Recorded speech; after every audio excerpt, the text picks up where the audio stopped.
लेकिन यहां इतना जरूर है कि 30 करोड़ रुपया मिल गया तो पूरे हिंदुस्तान के चैनल्स को दिख रहा है कि नोट की गड्डियां गिर रही हैं और सब गदगद है। मैं हूं यासर मलिक। अभी झूठ बोला गया आज तक पर कि 1,26,000 करोड़ कैश पकड़ लिया ईडी सीबीआई ने। कहां से ज्ञान लेकर आते हैं? और आप देख रहे हैं अपने यूट्यूब चैनल YS3 न्यूज की सरकार है। जिस दिन राफेल की जांच होगी, जिस दिन नोटबंदी की जांच होगी, जिस दिन पेगासस की जांच होगी, आधी बीजेपी जेल के अंदर चली जाएगी। लेकिन दुर्भाग्य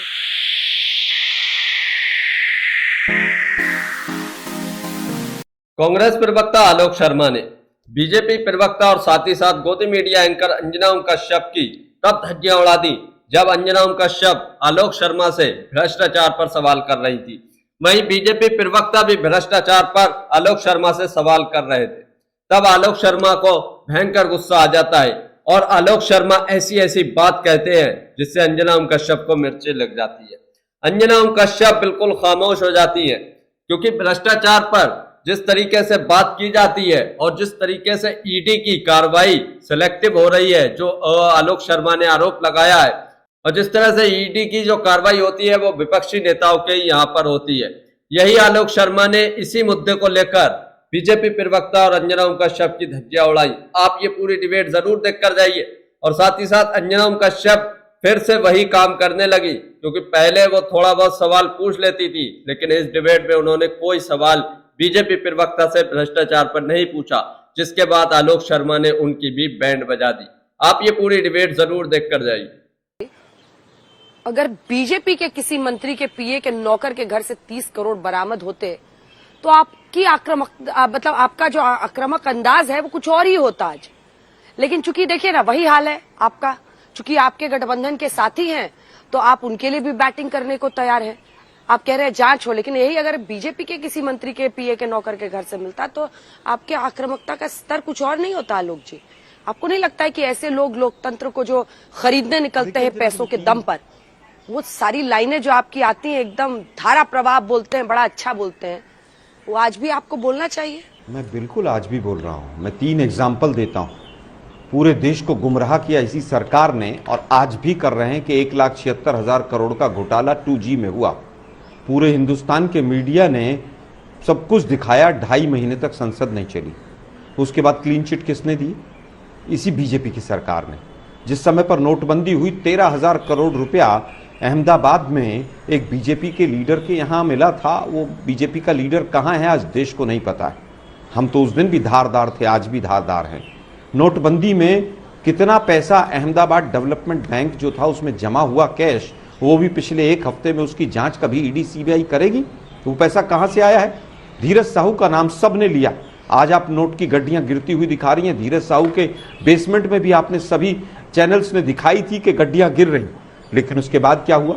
उन्होंने अपना पूरा हिसाब दिया, जहां तक मेरी जानकारी है, और एक दिन भी ईडी सीबीआई ने उनको अपने पास रखने की कोई जहमत तक नहीं उठाई। आज बात आती है कि 41 कंपनियां ऐसी थी जिनको 2471 करोड़ रुपया इलेक्टोरल बॉन्ड्स के माध्यम से जिन्होंने बीजेपी को दिया, और उनके पास ईडी सीबीआई कब जाएगी कि जिनका 2 करोड़ का प्रॉफिट था और 138 करोड़ रुपए वो बीजेपी को दान में चंदे के रूप में दे रहे थे। आज हालत यह है कि नोटबंदी के टाइम पर 14 लाख करोड़ रुपया कैश ट्रांजैक्शन था, आज 30 लाख करोड़ है। क्या ये सही नहीं है? तो ना तो नोटबंदी की जांच हुई, ना नोटबंदी में कितना पैसा जमा हुआ वो पता चला, ना नोटबंदी में कहां से किसका बीजेपी वाले लीडर्स का पैसा आया उसकी जांच हुई। लेकिन यहां इतना जरूर है कि 30 करोड़ रुपया मिल गया तो पूरे हिंदुस्तान के चैनल्स को दिख रहा है कि नोट की गड्डियां गिर रही हैं और सब गदगद है।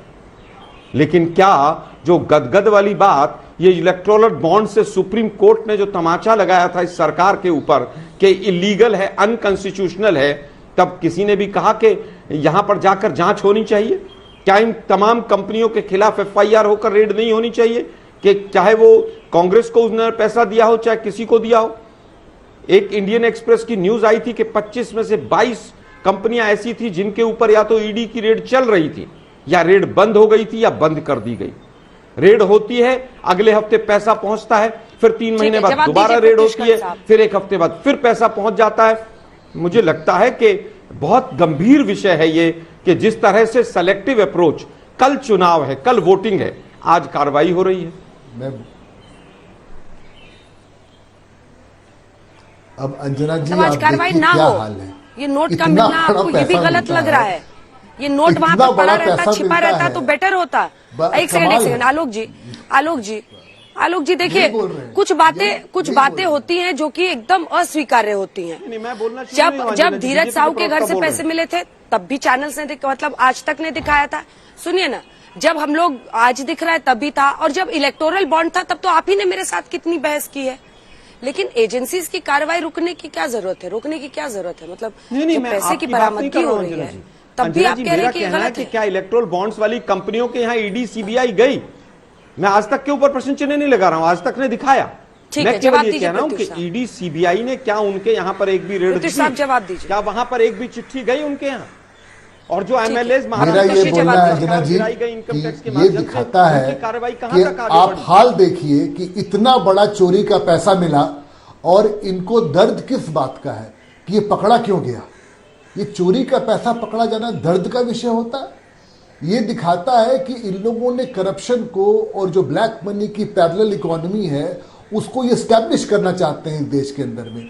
उनको प्रधानमंत्री से क्या प्रॉब्लम है कि ऐसा प्रधानमंत्री आए हैं इस देश में जो बोलते हैं भाई मुझे सिफारिश मत कर देना, आप अगर चोर हो तो आप अंदर जाओगे, आप जाके जेल का रोटी खाओगे। प्रधानमंत्री इसमें एकदम क्लियर है, चाहे आप बैंक का लोन लेके रखे हुए हैं, नहीं दे रहे हैं, कोई भी चीज हो, गवर्नमेंट का इंटरफेरेंस जीरो है उसके अंदर में। अब रही बात जहां तक केसेस की, भाई केसेस का तो प्रक्रिया होता है, वो चलता।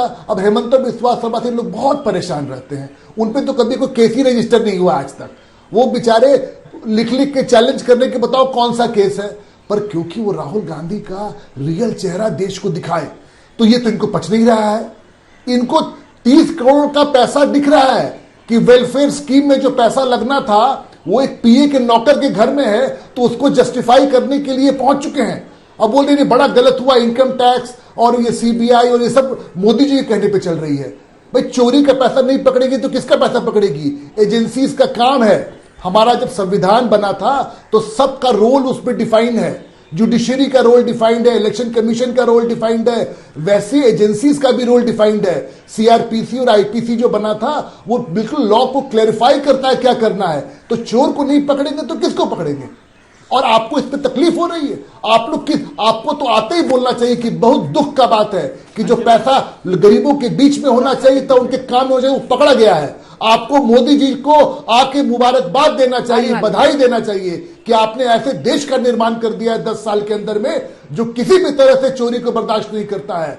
आज आपको हर एजेंसी ऑफिसर को थैंक यू बोलना चाहिए, चाहे वो बंगाल में हो, छत्तीसगढ़ में हो, कर्नाटक में हो। 1,26,000 करोड़ रुपया पब्लिक का जो लूट के रखा था लोगों ने निकाला। कैश सीजर है, प्रॉपर्टी और इसकी नहीं है। ये कितना बड़ा उपलब्धि है। और आप इसको आके चैनल पे बोल रहे हैं, वो भी आज तक जैसे बड़े चैनल पे बोल रहे हैं कि बड़ा गलत हुआ है। इस तरह की राजनीति को न ले जाएं। आज सारे लोगों को बधाई देनी चाहिए एजेंसीज को कि इलेक्शन के समय जो पैसा जाता वोटर को खरीदने के लिए, गरीबों को बहलाने के लिए, वो पैसा पकड़ा गया है। आज एजेंसीज जो हैं उनको हमें बधाई देनी चाहिए कि हमारा जो फेस्टिवल ऑफ डेमोक्रेसी है उसको हम लोग बचा रहे हैं। ये गलत पैसे, गंदे पैसे, चोरी के पैसे को हम रोक के रखे हुए हैं। ये हमारे लिए उपलब्धि है, ये प्रधानमंत्री नरेंद्र मोदी की उपलब्धि है। तभी भारत आलोक जी, अब आपकी बारी, आप जवाब दीजिए उनकी बातों का। सवाल है कि भ्रष्टाचार के मुद्दे पर आपका भी दोहरा रवैया नहीं हो सकता है कि इलेक्टोरल बॉन्ड पर आप दहाड़े और जब आलमगीर आलम मंत्री झारखंड सरकार के पीए के नौकर के घर से 30 करोड़ मिले तो आपके तलवार की धार कुंद हो जाए। आलोक जी, देखिए, मुझे लगता है बिल्कुल भी धार कुंद नहीं है। मैंने सबसे पहला सेंटेंस यूज किया कि जो कार्रवाई करनी है करें। तमाम एजेंसीज कर रही हैं कार्रवाई, क्यों नहीं करेंगी वो एजेंसीज कार्रवाई? लेकिन जो लोग कहते थे कि स्विस बैंक से हम काला धन लाएंगे और कांग्रेसियों का लूटा हुआ है, स्विस बैंक में तो डबल पैसा हो गया ना। तो स्विस बैंक में जो डबल हो गया उसका जिम्मेवार कौन है? स्विस बैंक के काला धन के धारकों के नाम पर आपने 2014 का चुनाव लड़ा। मैनिफेस्टो के 5वें पेज पर 6ठा पॉइंट क्या लिखा था कि स्पेशल टास्क फोर्स बनाएंगे, कानून में बदलाव लाएंगे और बदलाव लाके 15-15 लाख तो सबके अकाउंट में यूं ही आ जाएंगे। वही को लाला रामदेव घूम रहे थे यहां पर, वो कह रहे थे 4 लाख करोड़ रुपया बाहर जो है काला धन छुपा हुआ है, वो कहां चला गया? अभी झूठ बोला गया आज तक पर कि 1,26,000 करोड़ कैश पकड़ लिया ईडी सीबीआई ने। कहां से ज्ञान लेकर आते हैं? प्रॉपर्टीज अटैच हुई हैं और एक भी केस 2014 के बाद, अंजना जी मैं आज तक के दर्शकों को कहता हूं, सोचिएगा कि एक भी केस जो मोदी की सरकार ने किया हो और उसमें एक भी व्यक्ति कन्विक्ट हो गया हो और उसमें कांग्रेसी कोई हो तो उसका नाम बताएं मुझे। लेकिन दुर्भाग्य यह है कि कैश ट्रांजैक्शन डबल हो गया। आपने पूरी तरह से पीएमएलए में ऐसे प्रावधान कर दिए कि आपने सरकारें गिराई। 50-50 खोखे के नारे विधानसभा के बाहर लगे। इलेक्ट्रोल बॉन्ड सभी सबके सामने। हमारी कोई कुंद नहीं है बातचीत। हम कह रहे हैं कि सबसे भ्रष्टाचारी सरकार अगर कोई है तो वो मोदी जी की सरकार है। जिस दिन राफेल की जांच होगी, जिस दिन नोटबंदी की जांच होगी, जिस दिन पेगासस की जांच होगी, आधी बीजेपी जेल के अंदर चली जाएगी।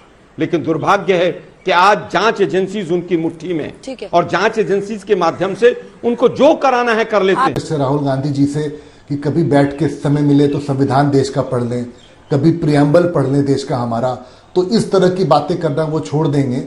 जाके पब्लिक में कहीं कुछ रिजर्वेशन का वादा करके चले आते हैं, कहीं कुछ भी बोल देते हैं, क्योंकि कभी भी बैठ के उनके जो मैनेजर्स हैं, जो बिल्कुल नॉन पॉलिटिकल लोग हैं, जो कभी इलेक्शन नहीं लड़े हैं, उनको कुछ नहीं पता है कि देश कैसे चलता है, वो लोग उनको आइडिया देते हैं और वो कुछ भी बोल देते हैं। भारत का संविधान बहुत बोल्ड अक्षरों में लिखा हुआ है और माननीय प्रधानमंत्री जी ने क्लियरली बोला है कि संविधान में कोई हाथ नहीं लगा सकता, जो लिखा है वही होगा। देखिए, कैश मिलता है, जब जनता देखती है तो उसको भी एक अजीब सा गुस्सा आता है ना लोगों के मन में। तो वीडियो अच्छी लगती हो तो इसको लाइक करें। अभी पूरी डिबेट जरूर देख कर जाइए। आप गोदी मीडिया का विरोध करते हैं तो हमारे चैनल YS3 न्यूज को सब्सक्राइब जरूर करें। ऐसे में एक सेटबैक नहीं है आप लोगों के लिए ऐसा नोटों का मिलना, तब जबकि पीएम लगातार भ्रष्टाचार पर ही घेर रहे विपक्ष। अंजना जी देखिए, पीएम तो हमेशा रोज आए दिन गोल पोस्ट बदल रहे हैं।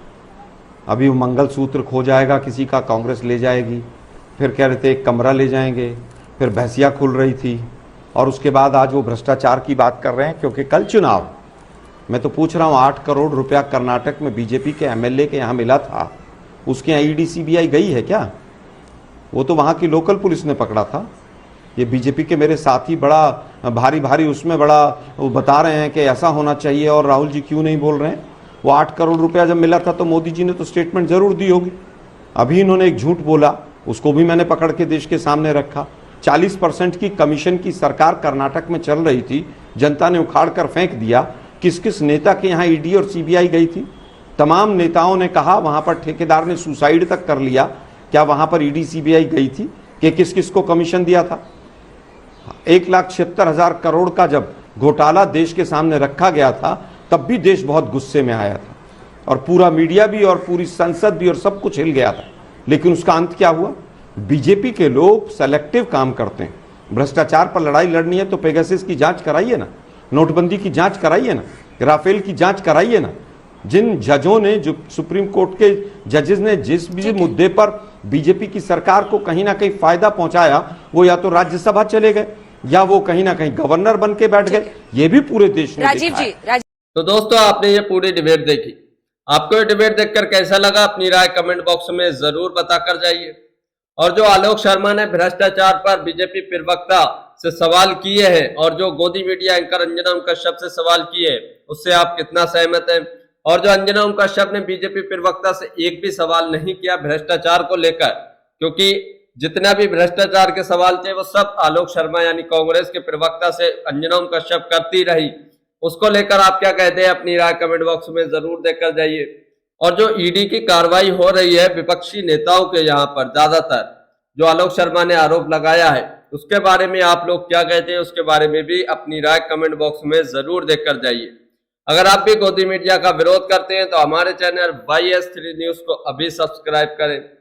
और इस बार लोकसभा इलेक्शन 2024 में किसकी सरकार बनने जा रही है और कौन इस बार प्रधानमंत्री बनेगा, उसके बारे में भी जरूर बताकर जाइए। वीडियो को लाइक करें और हमें खूब ज्यादा से ज्यादा सपोर्ट करें ऐसे ही रोजाना की डिबेट देखने के लिए।